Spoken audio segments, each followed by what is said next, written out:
Agora a gente vai falar um pouquinho sobre finanças, de um jeito um pouquinho diferente. A quaresma é um período de jejum, moderação, começa agora, na quarta-feira de cinzas, e pode ser um período também para a gente refletir, gente, sobre as finanças. Até porque, dependendo dos hábitos que temos, podemos destruir aí com o nosso suado dinheirinho. É por isso que eu estou recebendo aqui o Márcio, que vai falar sobre finança com a gente, até sobre pecados capitais da finança, viu? Bom dia, Márcio, tudo bom? Bom dia, Patrícia, tudo bem?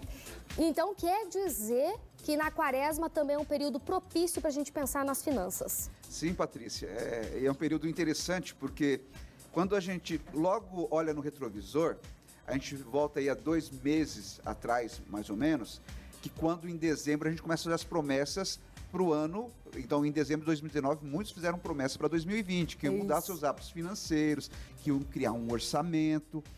E agora, nesse período, a gente passou já janeiro, passou fevereiro praticamente, nós estamos chegando em março, né? Então, findando aí o primeiro trimestre do ano, e muitas pessoas ainda continuam com os mesmos hábitos financeiros do ano passado.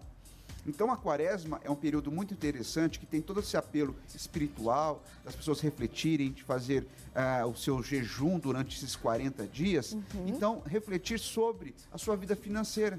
E realmente colocar durante esses 40 dias, montar um planejamento para que nesses 40 dias seja o início da mudança dos seus hábitos de consumo. Olha só, é porque geralmente nós, pessoas, né, como um todo, a gente costuma ter o quê? Essa coisa de datas, por exemplo, virada do ano, né? Não, agora vai ser diferente. Então tá aí mais uma oportunidade logo no início do ano para essas mudanças também acontecerem. Agora vamos lá, tem 7 pecados, é isso, em relação a finanças também? Exato, são 7 pecados assim que são cruciais para o nosso futuro financeiro. Para quem busca a sua independência financeira, são pecados que vão consumindo muito do seu dinheiro.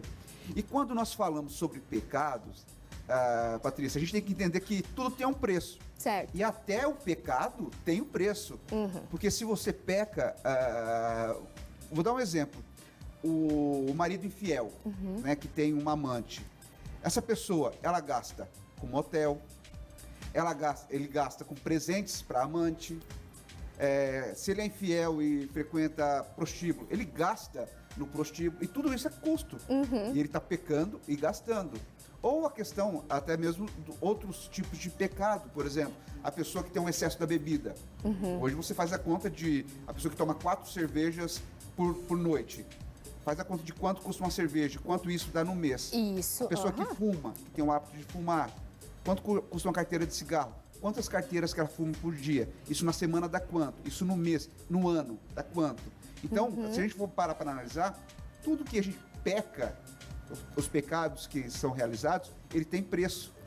Inclusive, esse já entra ali naquele pecado do descuidar com a saúde, né? Exatamente. Um dos pecados é esse, que a gente pode utilizar no espírito da quaresma e começar a olhar para o meu corpo, para a minha saúde. Então, se eu tenho hábitos que não são tão saudáveis, nesse momento, nesses 40 dias, muitas pessoas fazem isso. Muitas pessoas param de fumar na quaresma. E depois disso, ela vira na rotina, viu que conseguiu ficar 40 dias e leva isso pro resto da vida. Porque as pessoas que têm o exagero da bebida, que também, elas, durante a quaresma, elas param de beber e também se livram do vício. Ou também aquelas pessoas que têm girizo, como a gente fala, de academia, de atividade física, que não gostam de fazer atividade física, que colocam como propósito da quaresma cuidar mais do corpo e frequentar a academia durante 40 dias. Ou realizar atividades físicas durante 40 dias. E conseguem criar um hábito saudável de vida. Olha só que legal, tudo interligado, hein? Tem mais um pecado aqui que é não ter orçamento, também é um pecado. E esse é o básico, de não ter um orçamento. Porque se eu não sei para onde está indo o meu dinheiro, como que eu vou cuidar dele? Então, as pessoas têm que ter um orçamento de ter ideia de quanto ela ganha, quanto por mês que entra de dinheiro na sua conta e quanto que está saindo. E se está saindo muito dinheiro da minha conta, eu tenho que entender qual que é a torneira que está aberta e eu fechar. Claro. Então, durante 40 dias é muito interessante, através da criação de um orçamento, realizar esse diagnóstico financeiro e entender qual que é o fluxo de dinheiro da minha família. para onde está indo o dinheiro? Onde que a gente está gastando muito dinheiro desnecessário? Que a gente pode fazer agora, utilizar uma cinta, né? Fazer esse aperto, esse arroxo, e aí, e colocar isso para o ano inteiro.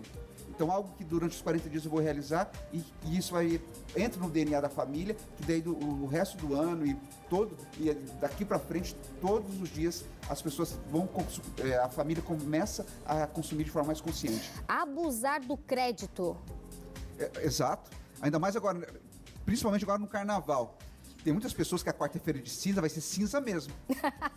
Que ela vai lembrar o quanto que ela gastou sem ter dinheiro. Uhum. Porque as pessoas, o que acontece? Elas colocam no seu orçamento um dinheiro ali, um valor que não é dela. Um fictício. Um fictício. Então ela coloca cheque especial, ela considera que é dela o cheque especial. Uhum. Ela considera que o limite do cartão de crédito que o banco concedeu, que a financeira concedeu para ela, é dela.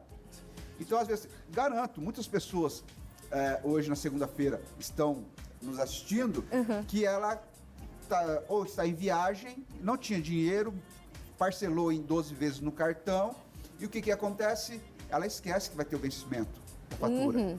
E aí vai chegar no vencimento da fatura, ela não vai ter dinheiro para quitar, e ela vai reparcelar, entra no rotativo, que é uma das linhas de crédito mais caras que tem. Ou cair no cheque especial, por mais que o Banco Central diminuiu bem agora a questão do cheque especial, ainda é uma taxa muito alta.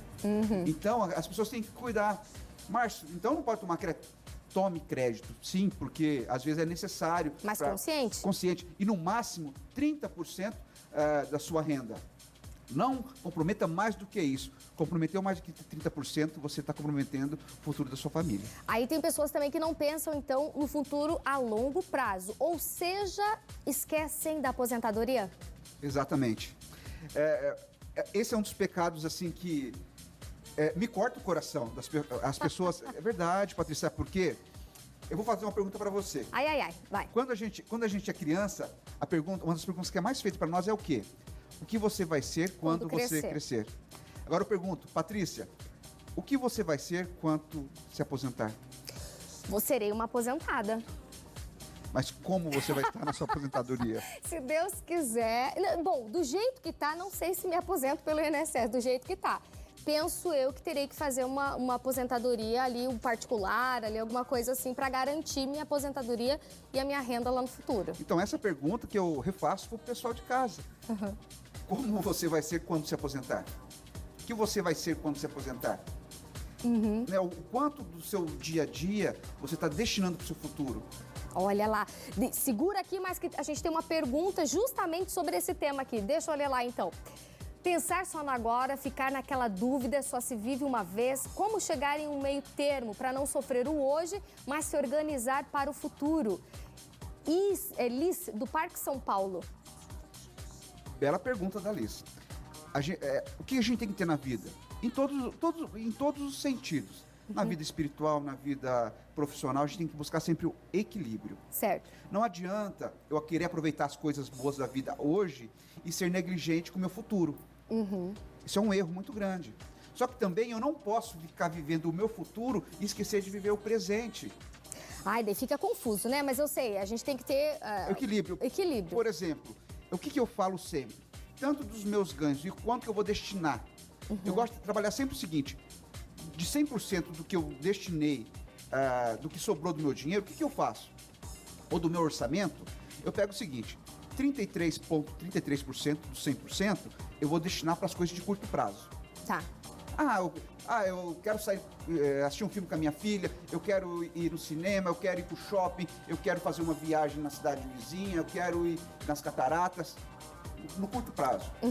No médio prazo, então eu pego os outros 33,33% e vou destinar para o médio prazo. O que é o médio prazo? Olha, eu estou precisando de um computador, só que eu não tenho dinheiro agora, então eu vou começar a guardar dinheiro agora para que daqui 1 ano, 2 anos eu troco de computador, porque eu preciso. Ou vou trocar de celular, ou vou dar entrada, às vezes, num carro.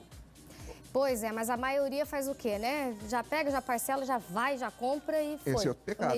Imediatismo. E aí, os outros 33,33 eu destino para o meu futuro, para minha aposentadoria. Entendeu? Então, o que a gente...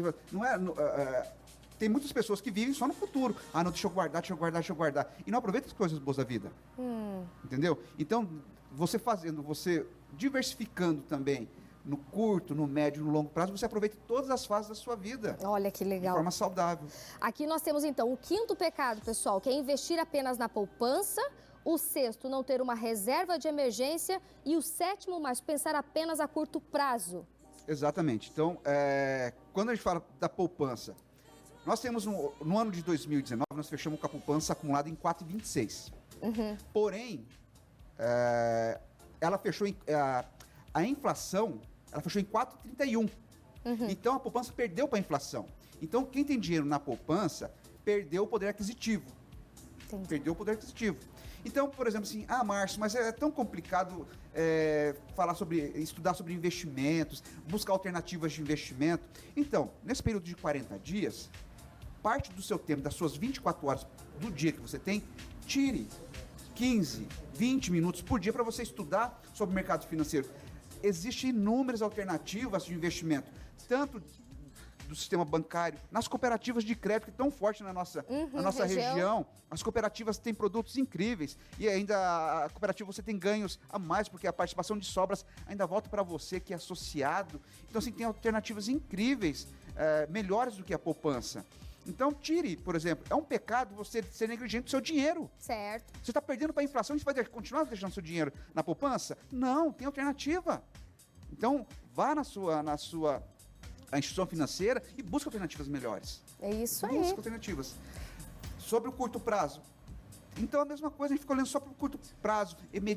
Tudo imediatismo, tem que ser hoje, tem que ser hoje. E o futuro, a gente fica sendo negligente com o nosso futuro. Não, chega, pessoal. Chega de ser negligente com o futuro. Nesse período aí de 40 dias, vamos pensar um pouquinho, né, na família, no curto prazo, no médio prazo e também no longo prazo, né? São 40 dias aí para pensar em tudo isso. Márcio, muito obrigada pela presença, viu? Nessa segundona de carnaval. Bom carnaval para você ainda. Tem um restinho aí. Tem um restinho ainda. Eu que agradeço e até a próxima oportunidade. Até a próxima oportunidade. Viram só? Nada desses pecados aí, gente. Vamos cuidar, tá bom?